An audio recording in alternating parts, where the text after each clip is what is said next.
بسم اللہ الرحمن الرحیم ARIA آفیشیل ٹوٹو چینل میں آپ سب کو خوش آمدید۔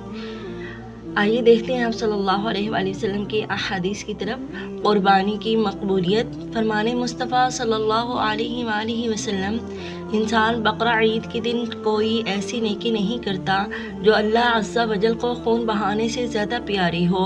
یہ قربانی قیامت میں اپنے سینگوں، بالوں اور کھروں کے ساتھ آئے گی، اور قربانی کا خون زمین پر گرنے سے پہلے اللہ کے ہاں قبول ہو جاتا ہے، لہٰذا خوش دلی سے قربانی کیا کرو۔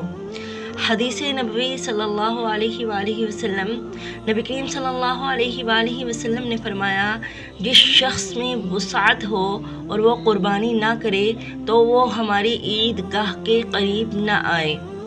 ایک اور حدیث میں حضرت علی رضی اللہ تعالی عنہ فرماتے ہیں، نبی کریم صلی اللہ علیہ وآلہ وسلم نے ہمیں حکم فرمایا کہ قربانی کے جانوروں کی آنکھ اور کان اچھی طرح سے دیکھ لیں کہ کہیں ان میں کوئی عیب تو نہیں۔